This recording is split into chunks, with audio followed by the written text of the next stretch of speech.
If I'm working as an out-of-possession coach, it's essential that the strikers know when the right time to go and engage. He could be in isolation going to press the ball, wouldn't be a great time. If he knew he had his team behind him, he might know that might be the right time to go and make the tackle. So again, that there's got to be a sense of awareness the higher up the pitch you are as to what's behind you, whether you go and engage or whether you just sit off.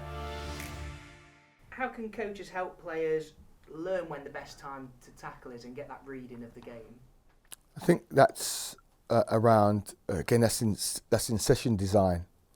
And you can give them clues, like when the attacker's head goes down, when they look away from the ball, if the ball goes a little bit too far away from them. Those are the little clues that you can give the defending player to look at when they can steal the ball. Also things like noticing. So noticing what foot are they. So if they are, if they say are predominantly left-footed and they're playing on the left-hand side, say for example, what you might say to the player is, can you force them onto their right foot?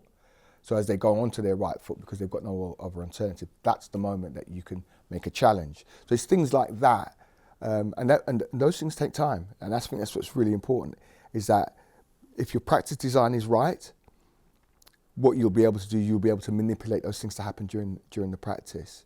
But those are some of the clues that you can use to get the players to start to think about that. Does where they are on the pitch affect when players should challenge for the ball, do you think?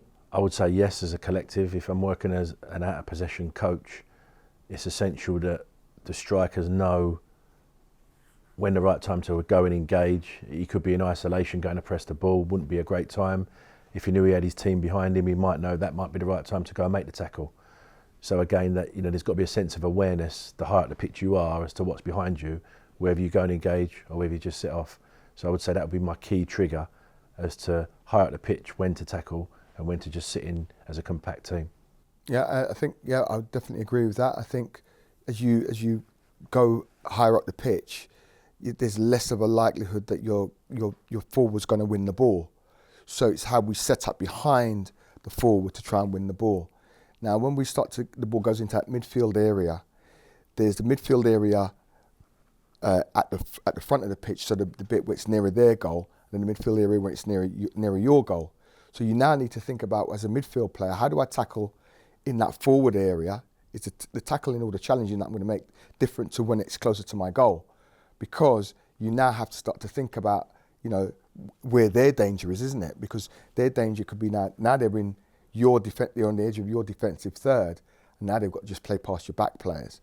So it's getting the players to recognise that within your session design, to say, it looks like this, and what are you going to do? Are you just going to stop the player there when it's in their half of the pitch, or are you going to, or when it comes into your half of the pitch or your half of the midfield zone, are you going to try and make a tackle to try and win? Because now that as they push up, there's going to be space in behind them that you may well be able to attack.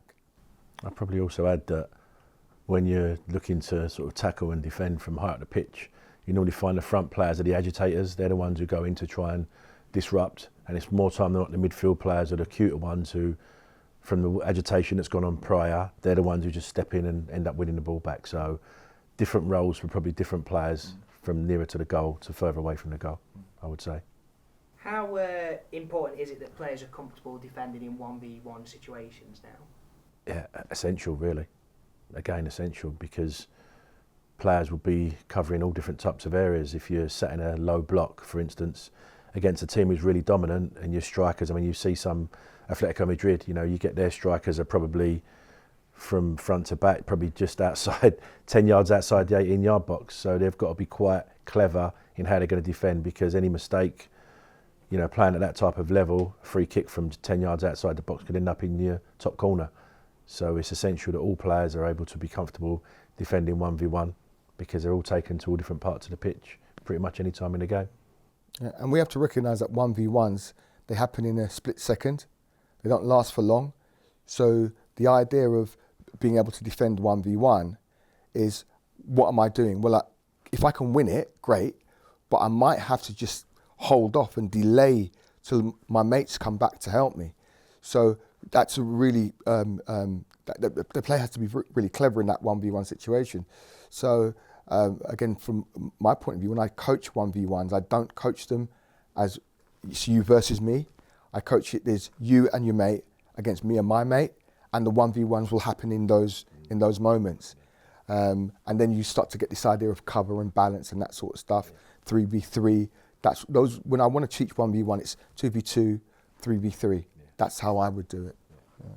How important is it then as well to be able to defend out wide, and what skills potentially the players need to be able to do that? Again, it just depends on the tactic that you may be looking to set up as a team. Most teams that I've coached in, we've always shown outside. Showing outside is always easier for the forwards and the midfield players, but the actual showing outside for the fullbacks, more time than not, your positioning is vitally important, because if we're going to show outside all over the pitch, at some point you've got to be on the outside to be able to win the ball, whether you're playing three at the back or whether you're playing a back four. So the understanding of the fullbacks or the outside centre backs positioning themselves is quite key. So again, stopping crosses, which could be the next stage to be scoring a goal, could be quite important. And normally it's always that you're showing teams away from your goal, so therefore more duels will probably happen in wide areas. So again, I think it's very effective. That it's very important that you need to be able to defend 1v1 in wide areas. How would you structure a whole session to focus on 1v1 defending? Yeah, I thought what you said was pretty much perfect. It wouldn't just necessarily be 1v1, it would be, like you said, 2v2s, 3v3s, 4v4s. Those duels will happen, but like you said, like Pete said, he's speaking about the pressure, the cover, the balance. All that would be encompassing sort of 4v4 type practices. Yeah. I mean, and you can have that in sort of, you could have several practices set up, couldn't you? So you might have one group of, well, that's 8 players, it's 4v4, 8 players there, 8 players here, 8 players here. So even if you've got a small area, you can set that up, and it will just, keep constantly getting 1v1s all the time, which will turn into 1v2s, 2v1s, 2v2s, It's only one ball, isn't there? Only, you can get it where the 2 players might converge on the ball, but there will still be a 1v1 element in there, because the player, the players on the ball is trying to beat a player to then beat another player, aren't they? Yeah. And they might beat 2 players at once if they're really quick. So it's being aware of that. If you want lots and lots of something like that, you don't need large numbers, because you just won't get it, will you? No, not at all. This coach question is, how can you really teach tackling apart from just saying to your team, go and win the ball? Like I said, tackling's changed from what it used to be to what it is now. So again, it'll be making sure your head's positioned upright, your shoulders are in position depending where you're going to tackle. Maybe don't be caught square, get yourself kind of slightly advanced, 1 foot forward. Being able to twist your hips and being able to move your feet, that's really essential when you're talking about the technique of tackling. So make sure that's all aligned correctly, and then go into the detail about the tackle, whether it's going to be a prod, a block, a slide, and so forth. I would say that would be my answer. What he said. And overall, what would be your top tips for working on challenging for the ball? My top tips for challenging for the ball, because it's different types of challenge, aren't there? There's aerial challenges, there's challenges with the ball just bouncing about, there's the 1v1 type challenge. So I think the thing that I would really talk to the players about, the first thing is watch the ball, read where the ball's going to go, and then decide what movement you're going to make to be able to make your challenge. So quite often fouls happen because the player takes their eye off the ball, because they're not looking, they turn their back, that sort of stuff. So for me, the most important thing is to always keep your eye on the ball. Now, even if the player's running at you, the one thing that you're looking at is the ball. Because if you're looking at the player's feet and the player's got fast feet, they'll bamboozle you. If the ball's in the air, what you have to do is timing.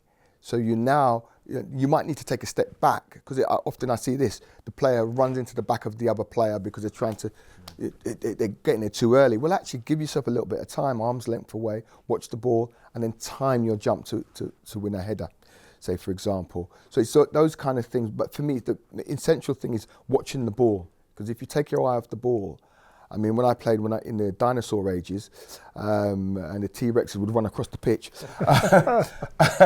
and what I was always told, just watch the ball. And I wasn't the greatest player in the world, but the one thing that I was able to do was because I could only concentrate on one thing at a time. I could concentrate on the ball, and then I would win tackles just by doing that one thing.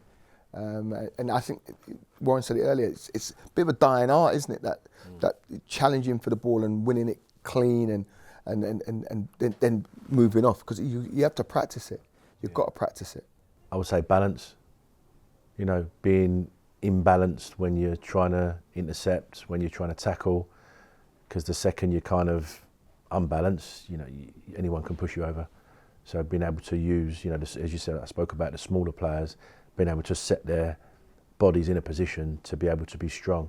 And sometimes that may just happen in a duel, and it might just be the thing that wins them the shoulder charge to be able to win the ball back, to be able to go and play. So knowing how to use your strength and your core strength and the balance, yeah.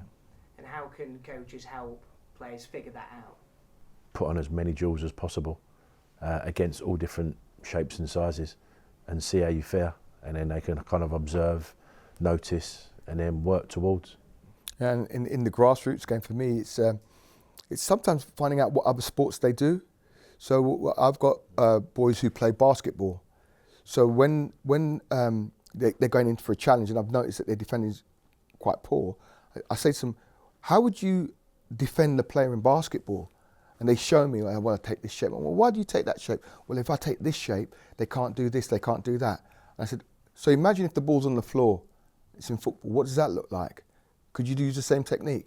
And they go, oh yeah. And then when you first see them do it, it looks really awkward because they go like that. But then they work it out and they go, actually, if I do that, and they just change their foot back. But the idea is in their head that they're trying to stop somebody going past them, and they're making it really difficult. So again, that's from a grassroots perspective, that's when you start to know your players, because we almost going back, aren't we, to the beginning, where we talk about knowing your players. And if you know that, you use that as a tool to help you to get them to do the things that you want them to do in football.